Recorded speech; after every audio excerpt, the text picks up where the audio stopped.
Hello students, मेरे previous video में मैंने इंटरफेरेंस ऑफ लाइट को एक्सप्लेन करके वहीं छोड़ा था। मैंने पूरा एक्सप्लेन नहीं किया था। मैं आगे इसको एक्सप्लेन करने जा रहा हूँ। लाइट की चार फिनोमिनन्स होती हैं। एक तो reflection of light, reflection of light, और दूसरी रिफ्रैक्शन ऑफ लाइट, और थर्ड है इंटरफेरेंस ऑफ लाइट, और फोर्थ है डिफ्रेक्शन ऑफ लाइट। लाइट का मैंने आपको बताया था कि डी ब्रॉगली नाम का साइंटिस्ट था, जिसने लाइट के बारे में बताया था कि लाइट का ड्यूअल नेचर होता है। ड्यूअल नेचर मीन्स कहीं पर तो लाइट पार्टिकल्स के फॉर्म में बिहेवियर करती है और कहीं पर लाइट वेव्स के फॉर्म में बिहेवियर करती है। तो इसमें दो फिनोमेनन जो है, पहली वाली एक ये वाली और एक ये वाली, ये दोनों फिनोमेनन अपन वेव्स के रूप में होती हैं और यही हमारे सिलेबस का पार्ट है। वेव्स के फॉर्म में हम इन दोनों को एक्सप्लेन करते हैं। किंतु लाइट की जो ये दो फिनोमेनन है, ये पार्टिकल्स के फॉर्म में एक्सप्लेन की जाती है। अब सबसे पहले कि ये तो हमारे पार्ट में है नहीं, सिलेबस का पार्ट भी नहीं है, किंतु होता क्या है, कोई आपसे पूछे तो आप इसका जवाब दे सकें कि इंटरफेरेंस ऑफ लाइट क्या होता है। क्या होता है कि जब लाइट की दो रेज आपस में, जैसे ये लाइट की दो रेज हैं, सपोज रे वन, रे सेकेंड, लाइट की जब जो दो रे ये एक दूसरे से ओवरलैप हो जाती हैं, इस तरीके से ओवरलैप कर देती हैं, तो तीन तरीके की पॉसिबिलिटी बनती है। क्या हो जाता है, या तो इनका एम्पलीट्यूड या तो बढ़ जाता है, ठीक है ना, ग्रेटर हो जाता है, और या तो स्मॉल हो जाता है, लेस हो जाता है, मतलब लेस, और या तो इक्वल रहता है, मतलब सेम रहता है, सेम रहता है, इक्वल तो नहीं, सेम रहता है। तो लाइट के एम्पलीट्यूड में जो चेंज होता है, कब, जब लाइट की कम से कम दो रेस एक दूसरे के ऊपर ओवरलैप कर देती हैं। लाइट की दो रेस ओवरलैप करती हैं, तब हम इस फिनोमेनन को क्या बोल रहे होते हैं, इंटरफेरेंस कहते हैं। तो ये मैंने आपको इंटरफेरेंस के बारे में बता दिया। दूसरा है diffraction of light. Diffraction of light क्या होता है कि जैसे मैं एक यहां पर एक छोटा सा कोई, मैंने यहां पर कोई ऐसा एक ऑब्जेक्ट ले लिया है, ये कोई ऑब्जेक्ट है, जब लाइट की रे इस ऑब्स्टेकल से, ऑब्स्टेकल लाइट के लिए आई और लाइट के लिए क्या हुआ, ऑब्स्टेकल हुआ, से टकराती है, तो इस ऑब्जेक्ट के या ऑब्स्टेकल के कॉर्नर से लाइट की रे क्या हो जाती है, रिफ्लेक्ट हो जाती है। तो लाइट की रे इस तरीके से क्या हो जाएगी, बेंड हो जाएगी, बेंड यानी मुड़ जाएगी, bend from the obstacle object. This phenomenon is known as diffraction of light. इसको अपन लाइट का डिफ्रेक्शन कहते हैं, डिफ्रेक्शन ऑफ लाइट। मतलब कोई अगर आपसे पूछे तो आप एक वर्ड में क्या बताएंगे कि diffraction of light defined as a light ray bend from the corners of obstacle is known as diffraction of light. तो ये डिफ्रेक्शन ऑफ लाइट की आपकी डेफिनेशन होगी। आप इसका चाहें तो स्क्रीनशॉट ले लें। हालांकि ये हमारे सिलेबस का पार्ट नहीं है, पर मैंने इसलिए बताया ताकि कोई पूछे करे तो आपको इसके बारे में भी जानकारी होनी चाहिए। अब मैं इनमें से जो अपना फर्स्ट पार्ट है इसको मैं एक्सप्लेन करने जा रहा हूं, रिफ्लेक्शन ऑफ लाइट। तो लाइट का रिफ्लेक्शन किसे कहते हैं, क्वेश्चन ही बना देते हैं अपन, what is the reflection of light. What is reflection of light. Light का रिफ्लेक्शन क्या होता है, जैसे किसी बॉल को उठाकर हम वॉल से में स्ट्राइक करते हैं तो क्या हो जाता है, बॉल उस वॉल से टकरा के वापस हमारे साइड आ जाती है।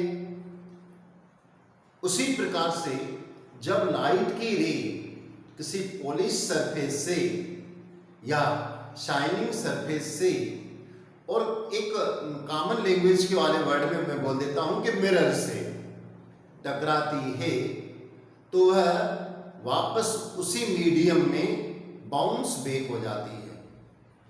लाइट की रे का इस तरीके से उसी मीडियम में किसी पॉलिश सरफेस से टकराने के बाद बाउंस बैक होना रिफ्लेक्शन ऑफ लाइट कहलाता है। जैसे मैं यहां पर बना रहा हूं डायग्राम, इसका बना के बता दे रहा हूं आपको। जैसे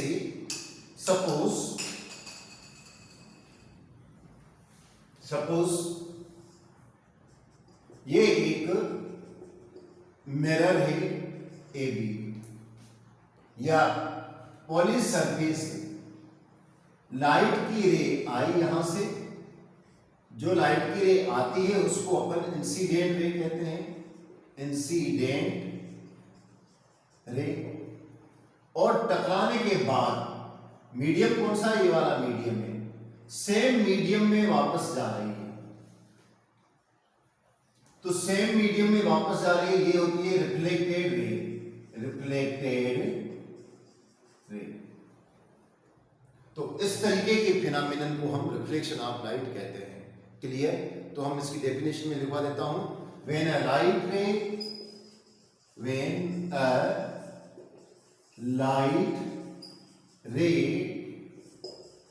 light ray falls on polished surface, it bounce back or sending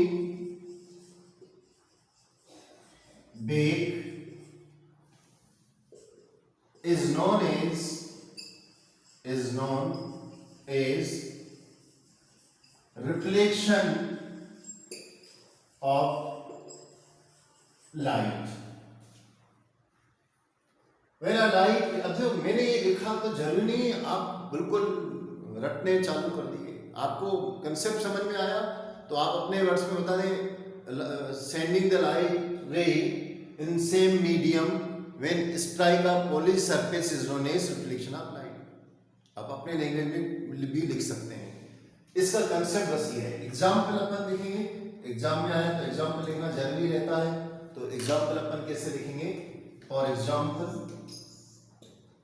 example में लिखेंगे when a light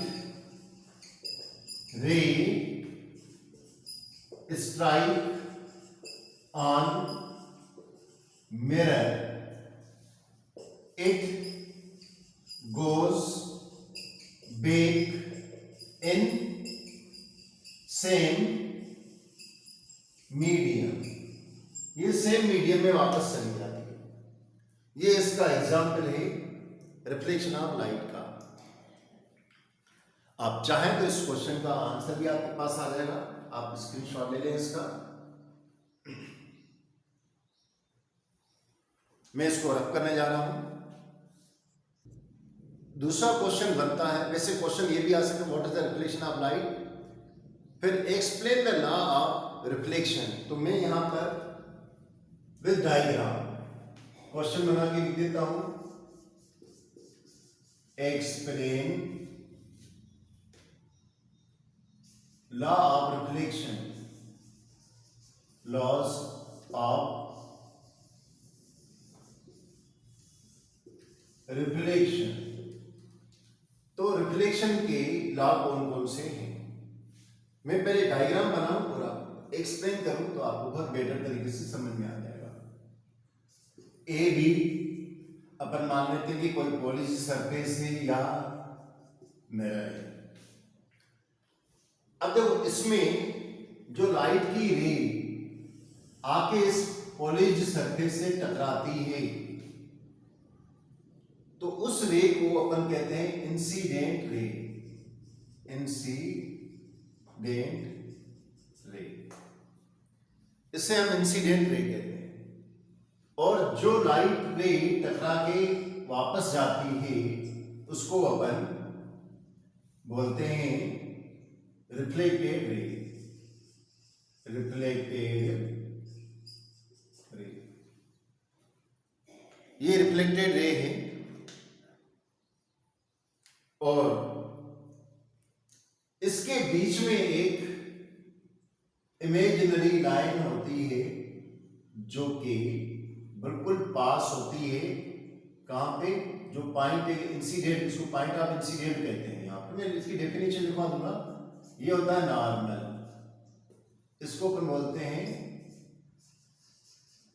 normal. Clear? तो ये इसमें हम इनके बीच में क्या होता है, ये नॉर्मल और इंसिडेंट रे के बीच में एक एंगल बनता है। इस एंगल को अपन एंगल ऑफ इंसिडेंट कहते हैं और इसको अपन आई से रिप्रेजेंट करते हैं। मैं लिख देता हूं एंगल ऑफ इंसिडेंट, एंगल और आई। और दूसरा जो रिफ्लेक्टेड रे है वो एंगल बनाती है किसके साथ, वो भी एंगल बनाती है नॉर्मल के साथ। तो जो नॉर्मल के साथ ये एंगल बनाती है उसको रिफ्लेक्टेड एंगल कहते हैं, उसको एंगल आर से रिप्रेजेंट करते हैं। तो मैं यहां लिख देता हूं एंगल ऑफ रिफ्लेक्शन, रिफ्लेक्शन, इसको इस तरीके से रिप्रेजेंट करते हैं। अब इसमें लॉ कितने हैं, तो there are two laws of the reflection.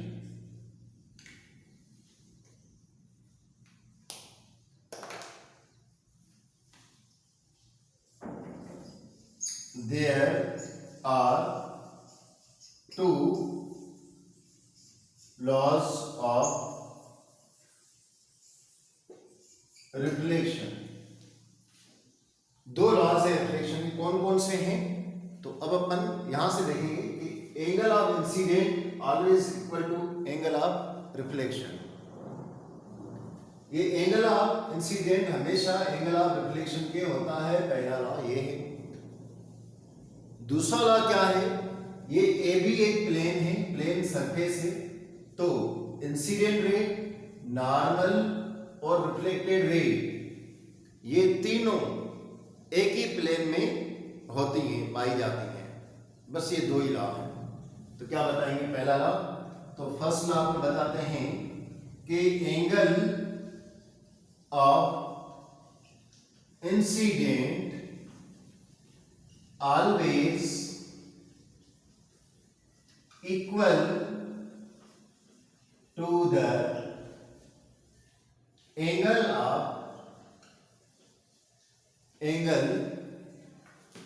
of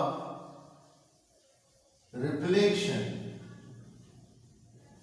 that is angle I is equals to angle R। Clear? और दूसरा लॉ क्या कहता है, दूसरा मैं यहां पर लिख देता हूं कि इंसिडेंट रे इंसिडेंट रे का नॉर्मल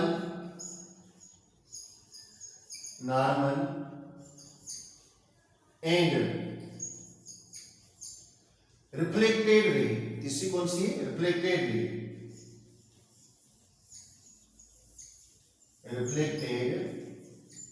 रे, always lie on same plane। तो ये है लॉ ऑफ रिफ्लेक्शन। अच्छा, लॉ ऑफ रिफ्लेक्शन आया तो आपने क्या करा? डायग्राम भी बनाया और इस तरीके से लिख के आया। बढ़िया है, अच्छे नंबर मिलेंगे। किंतु अगर आप एग्जाम्पल दे देंगे तो और अच्छा रहेगा। तो एग्जाम्पल है का यही एग्जाम्पल है, पर लिखेंगे कैसे उसको देख लो। तो अपन यहां पर मैं यहां लिख देता हूं, ठीक है ना? एग्जाम्पल,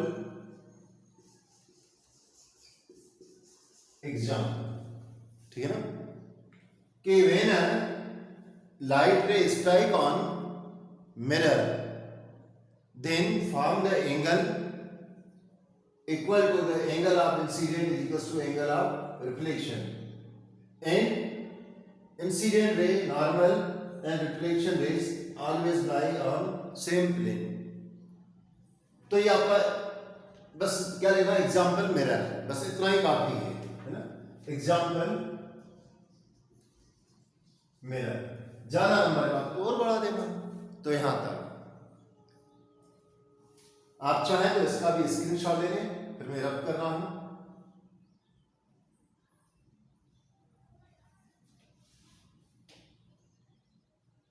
मैं रब कर रहा हूं इसको। अब नेक्स्ट पॉइंट है इमेज। जब अपन रिफ्लेक्शन ऑफ लाइट अपन ने देखा है और मैंने प्लेन सरफेस के बारे में बात करी, तो जो भी लाइट के फिनोमिनन है वो उससे हम इमेज के बारे में हम एक्सप्लेन करेंगे। तो सबसे पहले इमेज होती क्या है? इमेज, व्हाट इज इमेज में लिख देता हूं, क्वेश्चन ही लिख देता हूं मैं इसको भी, तो ये भी बढ़िया जाएगा। What is image? इमेज क्या है? देखिए क्या होता है कि इमेज एक पॉइंट होता है, कौन सा? Intersecting point. पर किसका इंटरसेक्टिंग पॉइंट? देखिए आप, सपोज यहां पर कोई एक ऑब्जेक्ट रखा हुआ है, थोड़ी देर के लिए अपन मान लेते हैं, फिर आंसर आप खुद ही बताइएगा। ये एक ऑब्जेक्ट है, क्लियर? इस ऑब्जेक्ट पर दो रेज आ रही है, कम से कम दो रेज, बाकी तो रेज ऑल रेज बोल सकते हो, कम से कम दो रेज। ये रेज आके क्या कर रही हैं? टकरा रही हैं। टकराने के बाद क्या हो गई है? रिफ्लेक्ट हो गई है। ये रिफ्लेक्ट हो गई, रिफ्लेक्ट होके और ये यहां पर जाके मिल गई।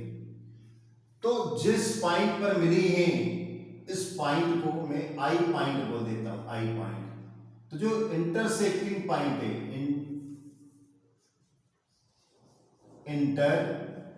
इंटरसेक्टिंग पॉइंट ऑफ टू और मोर रिफ्लेक्टेड रेज। रिफ्लेक्टेड रेज का जो इंटरसेक्टिंग पॉइंट है उसी को अपन इमेज कहते हैं। कम से कम दो रेज होनी चाहिए, बाकी तो अब आप समझ सकते हो कि रेज अपन काउंट कर पाएंगे क्या? ऑल रेज अपन लिखे तो ज्यादा सही है। जैसे मैंने intersecting point of all rays, all reflected rays, all reflected rays are known as, ये भी सही लिखा है पर all से ज्यादा सही है। reflected rays, है ना, intersectional is called image। अब आपसे कोई पूछे इमेज किसे कहते हैं, तो आपका एक वर्ड में जवाब, intersecting point of reflected rays is known as image. बस यही इसका आंसर है। ये इमेज कितने तरीके की होती हैं? तो इमेज कितने तरीके की होती हैं? दो तरीके की इमेज होती हैं। How many types of the image? कौन कौन सी? एक तो रियल इमेज और दूसरी वर्चुअल इमेज। तो how many types of the image? How many types of image? तो आंसर क्या है? There are two types of image. There are two types of image. दो तरीके की इमेज होती हैं। कौन कौन सी होती हैं? दो तरीके की इमेज कौन कौन सी होती हैं? एक तो होती है रियल इमेज, रियल इमेज, और सेकंड होती है वर्चुअल इमेज, वर्चुअल इमेज। तो दो तरीके की इमेज होती है, real image and virtual image. इन दोनों में डिफरेंस क्या होता है? तो what is the difference between real image में? देखो यहाँ जगह है तो लिख पाऊंगा, हाँ लिख पाऊंगा। यहाँ तक है मेरे पास, यहाँ तक आपको विजिबल है ये बोर्ड, यहाँ तक है। तो मैं यहाँ से इसमें यहाँ लिख देता हूँ ना, यहाँ से अपन कर देते हैं। क्वेश्चन कर देते हैं कि different between what different what's are different between real image, real and virtual image। ठीक है ना? What are difference between real image and virtual image? Real image and virtual image में क्या क्या डिफरेंट है? तो मैं क्या करता हूं, ऐसा बना देता हूं। एक साइड में लिख देता हूं रियल इमेज और दूसरी side virtual image. Real image and virtual image. पहली बात हमेशा याद रखिएगा कि जो वर्चुअल इमेज होती है वो इरेक्ट होती है, रियल इमेज इन्वर्टेड होती है। पर हाँ, एक कंडीशन ऐसी होती है जहां पर रियल इमेज भी इरेक्ट होती है। एक कंडीशन, कौन सी कंडीशन वो भी यही बता देता हूं। जब हम ऑब्जेक्ट को पोल और फोकस के बीच में रखते हैं तब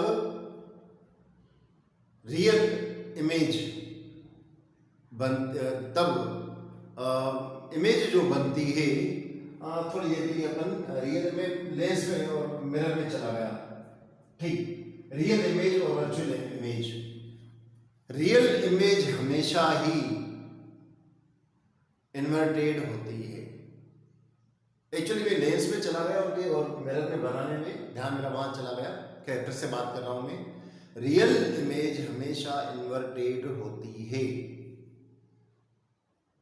जबकि वर्चुअल इमेज हमेशा ही इरेक्ट होती है। पहली बात। दूसरी बात, रियल इमेज को आप स्क्रीन पे ले सकते हो, वर्चुअल इमेज को आप स्क्रीन पे नहीं ले सकते हैं। जैसे एक इमेज बनी, आप मिरर के आगे खड़े, मिरर हमेशा कैसी इमेज बनाता है? प्लेन मिरर कैसी बनाता है? वो वर्चुअल बनाता है। वर्चुअल का मतलब होता है आभासी। तो आप मिरर में अपनी शक्ल देख रहे हो और आप चाहते हो उसको जेब में रख के घूमे, तो पॉसिबल नहीं है। रियल इमेज को हम स्क्रीन पे ले सकते हैं, किंतु वर्चुअल इमेज को स्क्रीन पे नहीं लिया जा सकता है। ये दो मेन डिफरेंस है जो आपको हमेशा याद रहेंगे। रियल इमेज इन्वर्टेड होती है, वर्चुअल इमेज इरेक्ट होती है। रियल इमेज को स्क्रीन पे लिया जा सकता है, वर्चुअल इमेज को स्क्रीन पे नहीं लिया जा सकता है। और तीसरा पॉइंट, रियल इमेज आपको क्या होती है, इंटरसेक्टिंग पॉइंट पर एक्चुअली में मीट होती है, मिलती है इंटरसेक्टिंग पॉइंट पर। किंतु जो वर्चुअल इमेज होती है वो इंटरसेक्टिंग पॉइंट पर मिलती हुई प्रतीत होती है, appear to meet the imaging point. ये डिफरेंस होते हैं। तो मैं पहला डिफरेंस लिख रहा हूं, ठीक है ना, फर्स्ट लिख रहा हूं। तो फर्स्ट पहले ये लिखता हूं, here the rays actually meet at the imaging point. It is meat. It is actually meat. It is actually meat at image point। और ये it is appearing meat at image point। बस आपको इसे ही याद रखना है, बाकी तो आपको याद रखने की जरूरत नहीं है, इसे आपको याद रहेगा। क्या याद रहेगा? दूसरी पॉइंट क्या है कि ये हमेशा उल्टी बनती है। इट इज always inverted, उल्टी होती है। मैं थोड़ा सा इधर से क्लियर करके लिखूं,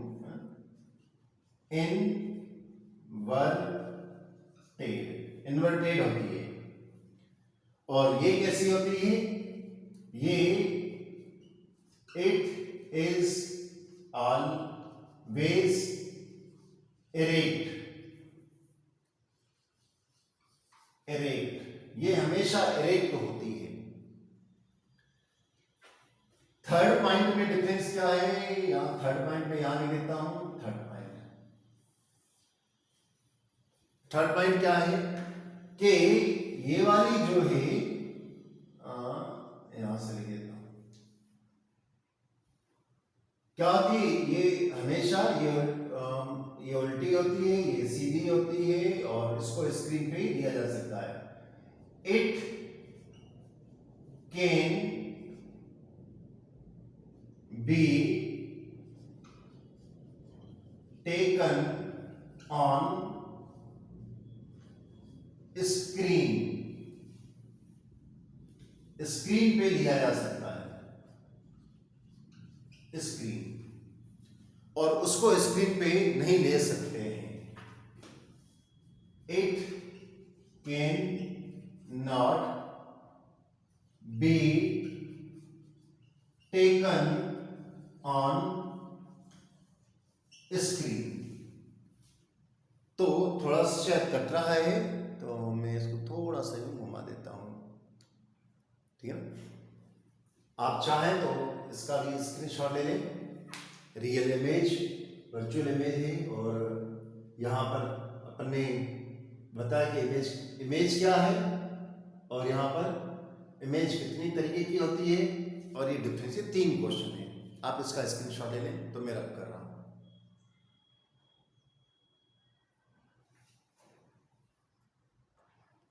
देखिए, अब है कि मिरर के बारे में बात हो रही है। हम यहाँ 2 तरीके के मिरर को पढ़ेंगे। तो how many types of the mirror? There are 2 types of the mirror. कितने?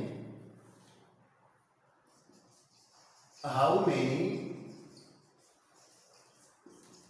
Types of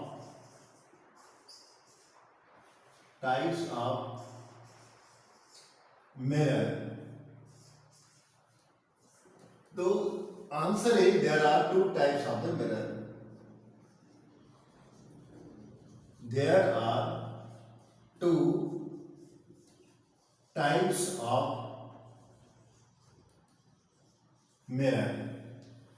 number first, plane mirror, plane mirror. Number second, spherical mirror, spherical mirror. तो ये दो तरीके के मिरर होते हैं। अब क्वेश्चन है कि कभी ऐसा क्वेश्चन आया था, explain the image form by plane mirror. तो मैं लिखवा नहीं रहा हूं, अभी इसके बाद वाले वीडियो में मैं आपको प्लेन मिरर के कैरेक्टरिस्टिक फीचर को लिखवाऊंगा, किंतु यहां पर मैं आपसे केवल बात कर रहा हूं, एक्सप्लेन कर देता हूं शॉर्ट में, फिर अपन वहां लिखेंगे। जैसे क्वेश्चन बोर्ड में आ भी गया कि explain the image characteristic feature of image form by plane mirror, तो क्या लिखेंगे आप? नेचुरली है कि आप बोलेंगे कि हम मिरर के आगे खड़े होते हैं तो जितने हम होते हैं उतनी ही साइज इमेज की होती है।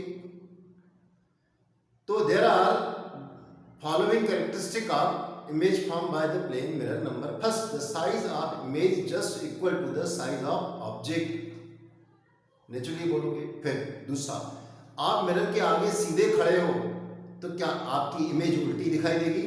नहीं, सीधी दिखाई देगी।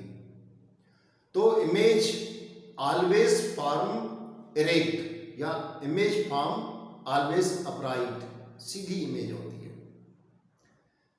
ये सेकंड पॉइंट। दूसरी थर्ड पॉइंट क्या होती है?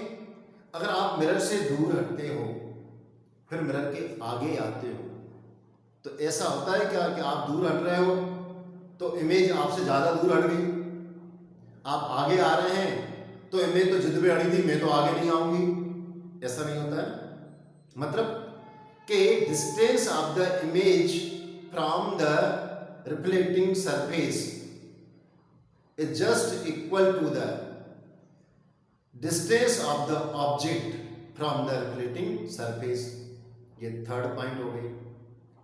फोर्थ पॉइंट, जो कहते हैं ना कि आईने में शक्ल देखी है, ये थोड़ी कहते हैं कि आईने पे शक्ल देखी है, आईने में शक्ल देखी है। इसका मतलब है कि इमेज जो बनती है ना वो मिरर के पीछे बनती है, मिरर के अंदर बनती है, यूं मान लो। तो उसको क्या बोलेंगे?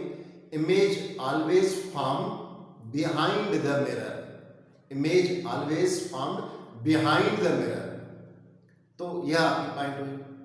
और एक पॉइंट जो आप कभी नहीं भूलने वाले हो, अगर इमेज सीधी बन रही है तो कैसी इमेज होगी? Virtual. Image is always virtual. तो इसी के साथ आज का लेक्चर यहां तक। इसकी पॉइंट, इसका आंसर मैं बोर्ड पे लिखूंगा नेक्स्ट वीडियो में। Thank you, have a nice day.